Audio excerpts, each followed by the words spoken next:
I thought we were finally bonding after 8 years, until she stood up and demanded $50,000 from me in front of 40 guests. And when I said no, she told my husband he'd never meet his future grandchildren. I, 44F, have been married to my husband, Tom, 48M, for 8 years. He has a daughter, Sinra, 24F, from his previous marriage. For context, Sinra has never accepted me. When Tom and I started dating, she was 16 and made it clear she wanted nothing to do with me. I understood. Divorce is hard on kids. I tried to give her space while still being friendly when we saw each other. Over the years, I've attended her high school graduation, college events, and birthdays, always bringing thoughtful gifts and trying to engage with her interests. She would barely acknowledge me, often leaving rooms when I entered or talking over me when I tried to contribute to conversations. Tom would gently talk to her about being polite, but I always told him not to push it. I figured she'd come around in her own time.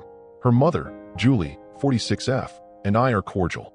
No drama between us.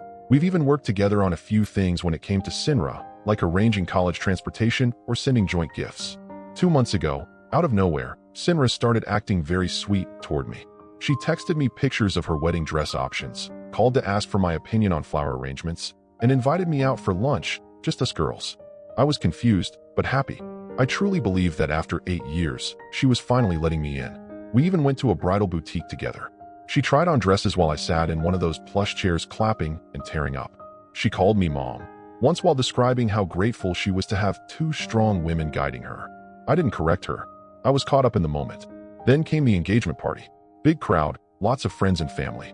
Tom and I were seated at a table near the front, along with Julie and Sinra's fiancé's parents. After a long round of speeches, Sinra took the mic and began talking about how important family was.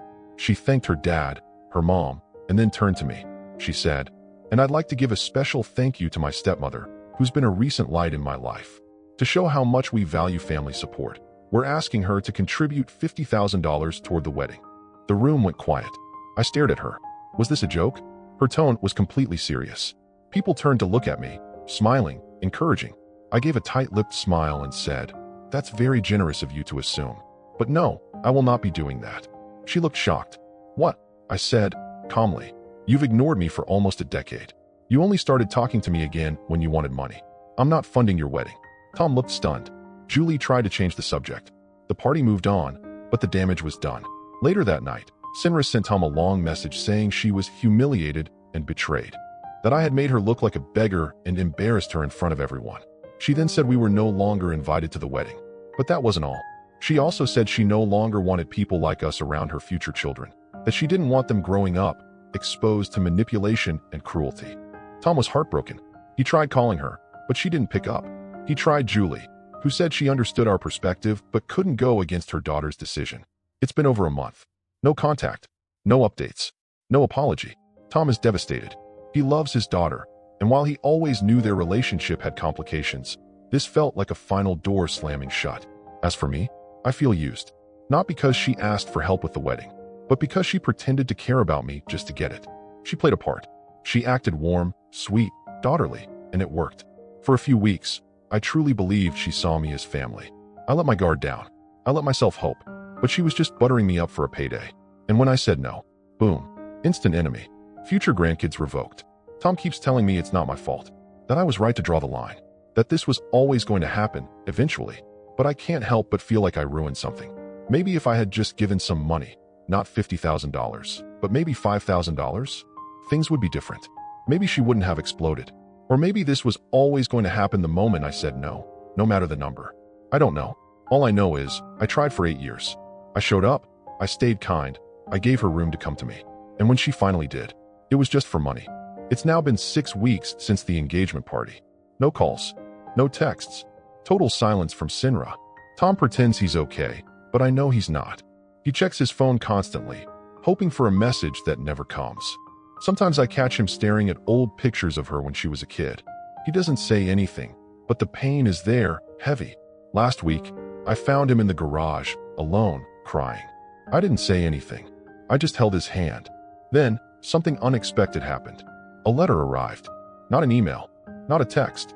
An actual handwritten letter addressed to me. It was from Sinra. She wrote 3 pages. At first, she ranted, said I was cold, said I humiliated her on the most important night of her life. She called me calculating and bitter. That part hurt, but I kept reading.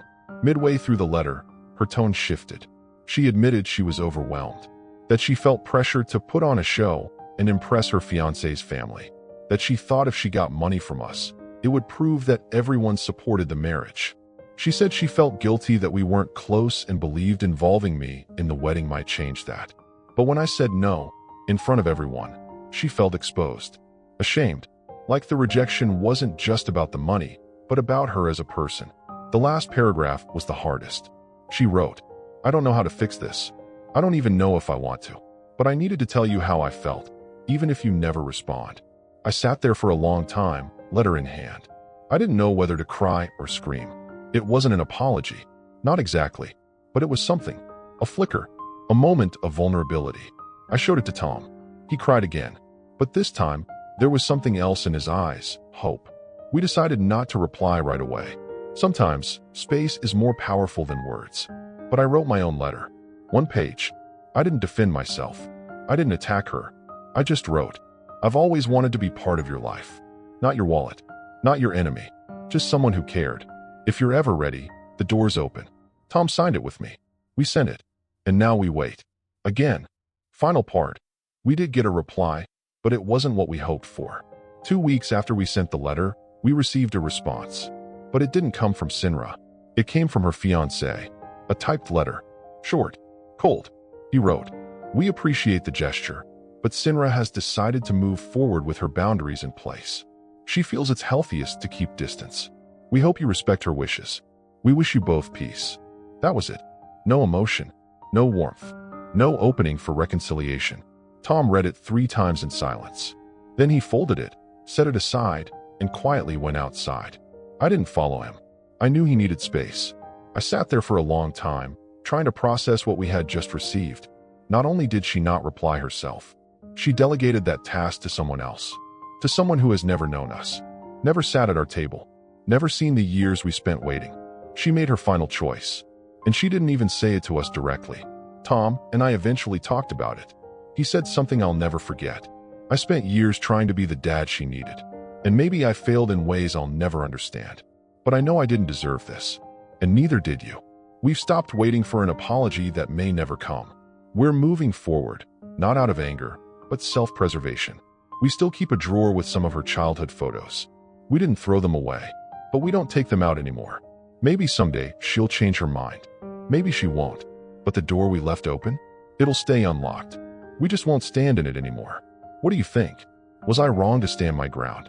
Have you ever been in a situation where someone used affection to get something and cut you off when it didn't work? Let me know in the comments.